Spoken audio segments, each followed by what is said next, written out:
Welcome back to my YouTube channel, where today we are diving deep into the fascinating world of numismatics and exploring the incredible history and value of the 1967 Lincoln penny, a coin that many people overlook but holds a significant place in American history and the evolution of coinage in the United States.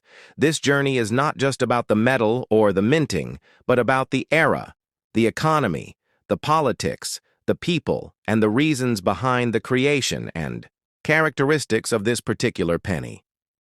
As we embark on this extensive exploration, we begin in the early 20th century when the Lincoln cent was first introduced in 1909 under the direction of President Theodore Roosevelt, who sought to beautify American coinage and add historical relevance to everyday currency. The Lincoln penny was the first regular issue U.S. coin to feature a real person and not just a symbolic figure. With Abraham Lincoln chosen to commemorate his 100th birthday and to reflect the strength, unity, and leadership he brought to the nation during its most divided era, the designer Victor David Brenner was a skilled sculptor and engraver who based his portrait of Lincoln on a photograph taken by Matthew Brady, one of the most famous Civil War photographers. The original design included Brenner's full initials VDB on the reverse of the 1909 coin, but due to public controversy, it was removed shortly after and replaced with a more modest placement on later issues. From the very beginning, the Lincoln penny was more than just currency. It was a political and cultural statement, and over the decades it underwent several changes both in composition and design, particularly during wartime periods when copper was diverted for military use, the most famous example being the 1943 steel penny minted during World War II. Fast forward to the mid-1960s, a time of transformation, turmoil, and technology in the United States. The country was experiencing the civil rights movement, the space race, and the escalation of the Vietnam War. These societal pressures were reflected in every aspect of American life, including its coinage. During this time, the U.S. Mint was under immense pressure to produce enough coins for a growing economy, while also dealing with rising costs in metals and inflation. The Coinage Act of 1965 had just passed, eliminating silver from dimes and quarters and introducing new clad compositions. The penny, however, remained copper, but with subtle changes to its composition and production methods. The year 1967 is crucial because it falls in the heart of this transitional period, and coins from this year carry not just historical but also potential collectible value. Now let us explore the physical characteristics of the 1967 Lincoln penny. It was minted at a time when the U.S. Mint had temporarily removed mint marks to prevent coin hoarding by collectors. As a result, all 1967 pennies were minted without any mint marks, even though production occurred at multiple facilities, including Philadelphia, Denver, and San Francisco. The coin weighs 3.11 grams, is composed of 95% copper and 5% zinc, and features the familiar profile of President Abraham Lincoln, facing right on the obverse above his head. The inscription, "In God We Trust," appears to the left, is the word liberty, and to the right is the date, 1967. The reverse features the iconic Lincoln Memorial, which was added in 1959 to commemorate the 150th anniversary of Lincoln's birth. Replacing the original wheat ears that had graced the coin for 50 years above the memorial are the words United States of America and the phrase E pluribus unum and below. The memorial is the denomination 1 cent. The memorial reverse was designed by Frank Gasparo and offers a small but notable depiction of the seated Lincoln statue between the columns of the memorial, which is a detail that many overlook in casual examination of the coin. The 1967 penny is generally considered a common coin in circulated condition, but like many coins, its value increases significantly depending on its condition and whether any errors or varieties are present. Now let us delve into the production process and minting anomalies of the 1967 Lincoln cent. During the 1960s, coin production was heavily mechanized but still subject to quality control issues and die wear that could result in interesting errors such as double dies, off-center strikes, broad strikes, and die clashes, among others. Collectors prize these errors for double dies off-center strikes, broad strikes, and die clashes, among others. Collectors prize these errors for their uniqueness and rarity, and some 1967 pennies with such anomalies have sold for hundreds or even thousands of dollars, depending on the severity and clarity of the error.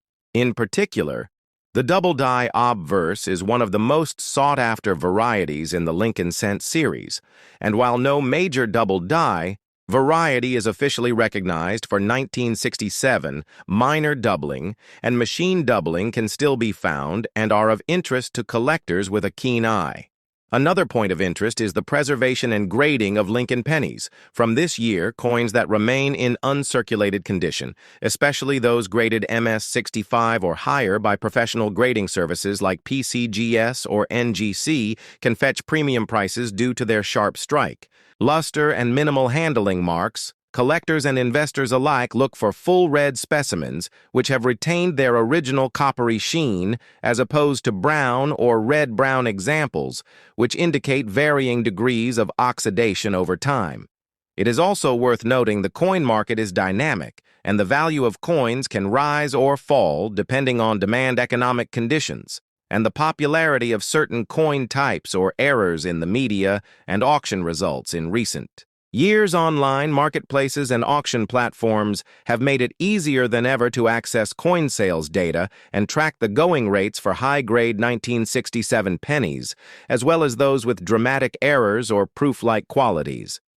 Speaking of proof coins, it is important to clarify that 1967 saw the continuation of special mint sets instead of traditional proof sets due to a moratorium on proof coin production from 1965 to 1967 to deter hoarding. The U.S. Mint issued these special mint sets which offered higher quality strikes than regular business strikes, but not quite the mirror-like finishes of proofs. These SMS coins were struck using polished dies and show sharper details and better finishes than circulation coins, and while they are more abundant than traditional proofs, they are still valued for their uniqueness during this transitional period. The packaging of these sets also reflects the era, with simple government-issued plastic holders and cardboard inserts with minimal design in terms of historical context. The 1967 penny is emblematic of a nation undergoing rapid change and modernization. It serves as a numismatic window into the era's challenges and innovations, and even in its simplicity tells a story of adaptability, resilience, and the enduring legacy of Lincoln's image in American culture. Whether you are a new collector, a seasoned numismatist, or simply someone curious about the coins in your pocket, the 1967 Lincoln penny offers a fascinating case study in both monetary history and collectible value. As we continue this video, we will now look in more depth at population reports, auction results, and diagnostic tips for spotting high-value examples. We will also walk through some hands-on coin comparisons and demonstrate how to use a magnifier or USB microscope to detect subtle varieties and evaluate condition. Stay tuned as we continue uncovering the legacy of the 1967 Lincoln Cent in this comprehensive deep dive into American coinage. From the year 1990. This episode is a deep dive meant for collectors, enthusiasts, historians, and anyone curious about how a small silver coin can reflect the changing face of a nation. So sit back, get comfortable, and join me as we uncover the full story of the 1990 5-pence coin. The 5-pence coin is a denomination of currency used in the United Kingdom, and it is an essential part of the decimal system that was introduced in the early 1970s. The story of the 5-pence coin begins in 1968, 2 years before decimalisation, when it was first introduced as a replacement for the shilling, which was worth 1/20th of a pound, and the idea was to ease the transition to the new decimalised monetary system, which officially launched on February 15, 1971, the pre-decimal shilling shared the same size and value as the early 5-pence coin, making the switch relatively smooth for the general public. When we reach the year 1990, we find ourselves at an important turning point in the evolution of the coin. Up until that year, the 5-pence coin retained the same size as the old shilling with a diameter of 23.59 millimeters and a weight of 5.65 grams and made of cupro-nickel, a blend of 75% copper and 25% nickel. The obverse of the coin featured the portrait of Queen Elizabeth II by Raphael Maklouf, introduced in 1985, which replaced the earlier portrait by Arnold Machine. This effigy by Maklouf is more mature and detailed, reflecting the passage of time and the continuing reign of the monarch. On the reverse side of the 5-pence coin from 1990, we find the iconic Badge of Scotland design featuring a crowned Scottish thistle. This design was created by Christopher Ironside and had been used on the reverse of the 5-pence coin since its inception in 1968. The thistle represents Scotland as one of the 4 nations of the United Kingdom, and the use of the crown emphasizes the sovereignty and unity under the British monarchy. The inclusion of this motif demonstrates the balance of national pride and royal symbolism that is typical of British coin design. By the late 1980s, there was a growing consensus that the 5-pence coin was too large and heavy for its relatively low face value. The economic context was shifting, and inflation meant that the purchasing power of the coin had declined significantly, and the Royal Mint undertook a major review of circulating coinage, leading to a redesign of several coins in the early 1990s. As a result, the year 1990 marks the final year that the larger 5-pence coin was minted for general circulation. After 1990, the Royal Mint introduced a smaller version of the 5-pence coin starting in 1990, with circulation beginning in 1991. The new coin had a diameter of only 18 millimeters and weighed 3.25 grams, still composed of cupro-nickel. It retained the same obverse and reverse designs, but its reduced size made it more economical to produce and easier to carry.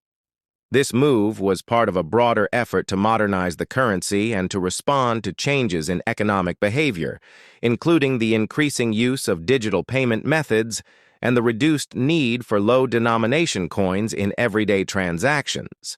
The 1990 5-pence coin therefore holds a special place in numismatic history because it represents the final chapter in the life of the original large 5-pence coin. It is a transitional artifact marking the end of one era and the beginning of another for collectors.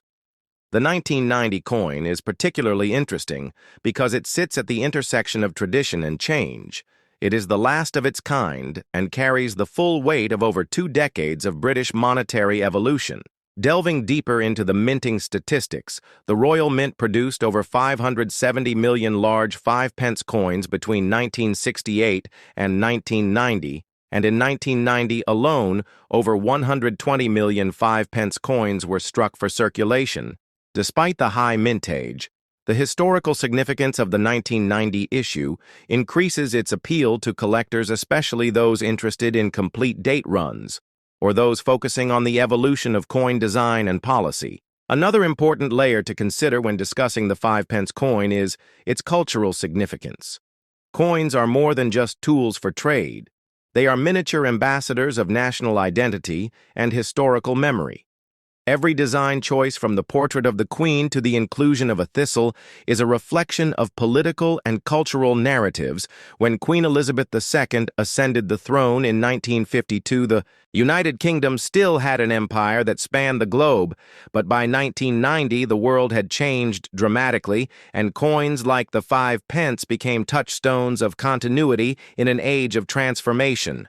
Moreover, the process of designing and approving new coins is itself a story of collaboration between artists, historians, policymakers, and the public. The selection of designs goes through multiple stages of review, and every element is carefully scrutinized to ensure that it reflects the dignity and heritage of the nation. The 5-pence coin from 1990 is no exception, and its enduring design is a testament to the work of Christopher Ironside and the Royal Mint. As we move further into the numismatic aspects, we can analyze die varieties errors and minting quirks that may exist in the 1990 issue, while no major errors are widely reported in this year. Examples of off-center strikes, double strikes, or planchet flaws may still be found by eagle-eyed collectors, and these anomalies can significantly enhance the value of a particular coin, especially if certified by a reputable grading service. Additionally, the collector market for 5-pence coins is strong, particularly among British and Commonwealth collectors, who often seek complete date runs or examples of every major design and size change. The 1995 pence coin is also popular among educators and historians who use it to illustrate the broader story of decimalisation, economic modernization, and the cultural role of coinage. In terms of legal status, the 1995 pence coin remains legal tender in the United Kingdom, although its large size makes it less likely to be encountered in everyday use. Coins of this vintage are often withdrawn from circulation or held in private collections, but they still serve as a reminder of the monetary system that millions of people grew up with and used daily for decades. To close our deep dive into the story of the 1995 pence coin, we can appreciate it not just as a piece of metal, but as a compact historical document. It tells the story of Britain's changing economy, monarchy, culture, and identity. It bridges the old and the new and invites us to see the extraordinary in the ordinary.